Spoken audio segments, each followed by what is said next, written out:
പാലക്കാട് മുടപ്പല്ലൂരിൽ പൂട്ടിയിട്ട വീട്ടിൽ മോഷണം. പടിഞ്ഞാറേത്തറ സ്വദേശി സിബി മാത്യൂസിന്റെ വീട്ടിൽ നിന്ന് 23 പവൻ സ്വർണം മോഷ്ടിച്ചു. ഇന്നലെ വൈകിട്ടോടെ മോഷണം നടന്നതായി നിഗമനമുണ്ട്. അജിത് ബാബു വിവരങ്ങളുമായി നമുക്കൊപ്പം ചേരുകയാണ്. അജിത്ത്, പ്രതിയെപ്പറ്റി എന്തെങ്കിലും വിവരമുണ്ടോ? എങ്ങനെയായിരുന്നു ഈ മോഷണം നടത്തിയത്?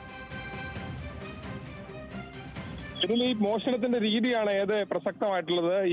ഇത്തരത്തിൽ ഈ എല്ലാ സമയവും വീട്ടിലുള്ള കുടുംബമാണിത്. ഇത്തരത്തിൽ അവർ ഇന്നലെ ഈ സംഭവം നടക്കുന്ന ദിവസം ഉച്ചയോടുകൂടി വീട്ടിൽ നിന്ന് പുറത്തേക്ക് പോയി. പോയത് ഇത്തരത്തിൽ ഭാര്യയും സിബിയും കൂടെ പുറത്തേക്ക് പോവുകയും പിന്നീട് 9 മണിയോടെ തിരിച്ചെത്തിയ സമയത്താണ് ഈ മോഷണം നടന്നതായിട്ട് മനസ്സിലാകുന്നത്. ആ ദൃശ്യങ്ങളിൽ നിന്ന് വ്യക്തമാണ്.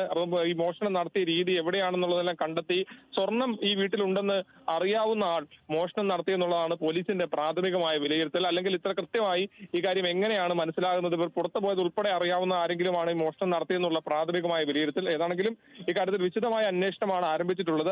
നിലവിൽ ശക്തമായ രീതിയിൽ പോലീസ് സംവിധാനം ഉൾപ്പെടെ എത്തി അവിടെ ഫോറൻസിക് പരിശോധന ഉൾപ്പെടെ നടത്തിയിട്ടുണ്ട്. ഇത്തരത്തിൽ വിരലടയാള വിദഗ്ധർ ഉൾപ്പെടെ എത്തി ഈ പരിശോധനകളെല്ലാം പൂർത്തിയാക്കിയിട്ടുണ്ട്. ഇനി പ്രതിയെ കണ്ടെത്താനുള്ള ശ്രമമാണ് പോലീസിന്റെ ഭാഗത്തുനിന്ന് ഉണ്ടാവുന്നത്.